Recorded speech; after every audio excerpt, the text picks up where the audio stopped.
Hola, readers. I only slept like 3 hours last night, so I'm like trying to keep my eyes open. Anyway, moving on. Educated. This book came out in 2018 and it's been on like every popular book list. I have a hair. Okay. It's been on like every popular book list.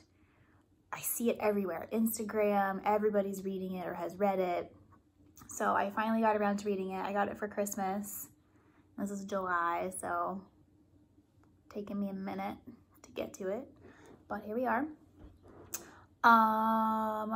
This book reminded me a lot of The Glass Castle, if you've read that book or seen the movie.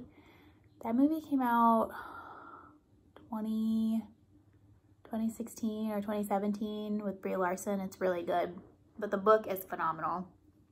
Anyway, so it reminded me a lot of that. Her family is just crazy. They're messed up. Like, let's just be real.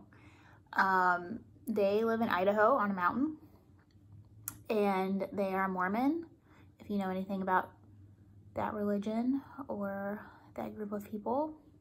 But they're like, what do they call themselves? It's not like, not mainstream Mormon, but they think of themselves as like the best type of people, I guess. I don't know. I don't know how to explain it, but they're not technically poor, but they kind of live like they are. They're not in the best environment. They believe, so the parents believe that the world's gonna end. So they do all this like canning and collecting guns and burying stuff like all over the mountain in case something were to happen. Then they have stuff separated everywhere. They buy like these weird machines. I don't even remember. They buy this like huge thing to bury in the in the ground so they can put gasoline in it. It's intense. It's insane. So they have 6 kids, and I believe the first 3 had some schooling, public education, some, and then the parents pulled them out, and then the second 3 didn't go to school, like not one day, did not go to public school one day in their life. So they don't believe in the government, they don't believe in public school system, they don't believe in medicine, or as they call it, the medical establishment. Nothing, right? They're just all out here living on their own. They believe that the Lord will heal them with whatever happens, and lots of crazy stuff happens. I mean, these people should not even be alive, some of the stuff that's happened.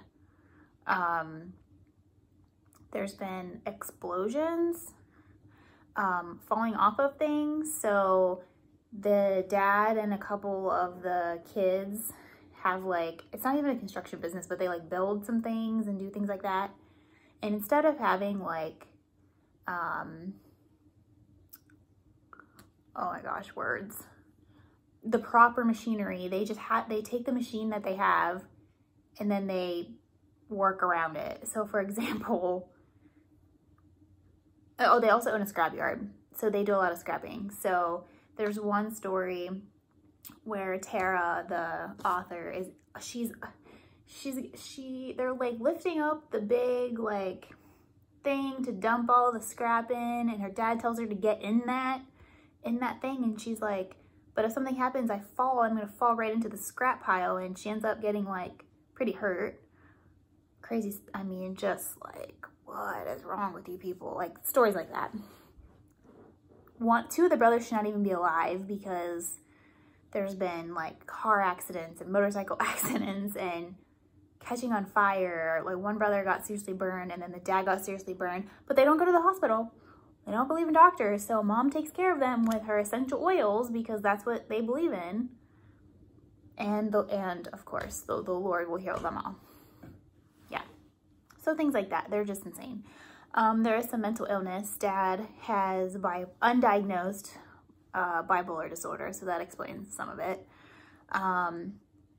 There is serious physical abuse, not from the parents, but from one of the brothers onto another sister and then to Tara.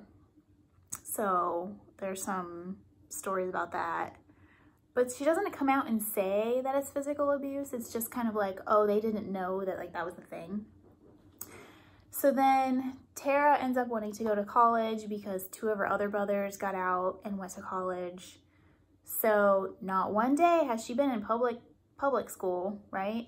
So she learns how to study for the SAT, gets a high enough score to get into Brigham Young, and then like that's the second half of the book, like what happens when she goes to college. Like she's failing, she's realizing like all these like random things about her life. So there was one story, right? I think right at the beginning of going to college. Oh, she starts college at 17 because she graduated from homeschool. So there was she had a book for one of the classes, and it was like an art class, I believe. So one of the paintings, the title had this word in it. And there were other students that were asking questions. So she's like, oh, I can ask a question. So she goes, blah, blah, blah. And she stops at the word and she goes, I don't know what that word is. And it's just like dead silent. Like the teacher's like, okay, moving on, basically. She didn't know what that meant. And then she had students coming up to her and be like, how dare you? Like, how dare you make a joke like that? Well, the word was Holocaust. She didn't know what the Holocaust was. So there's lots of stories about things like that. She didn't know what the civil rights movement was, and a lot of events and people that were involved there. So just like major world events, she had no idea. No idea. But eventually she goes on to Cambridge and Harvard. So she does pretty well for herself, but she spends a lot of time like questioning her family and wanting to be a part of them, but realizing that things were not right there. And so she was basically shunned from her family at one point. It's interesting to hear like what happens with her siblings, because there were 2 other ones that went to college and then the other 3 did not. So to hear about them. But yeah, so I liked it because I like to read about other people's lives, and like when things don't seem real, it's just like, you're crazy. Yeah. So that's that. It was pretty easy to read. But it is kind of long. It's over 300 pages, which is fine. That doesn't bother me. What it is, what it is. But yep, there we are. So I would like to know what you thought about it if you read it. So leave me a comment, or however other 15 million ways to get in contact with me. And don't forget to like and subscribe. Thanks for watching.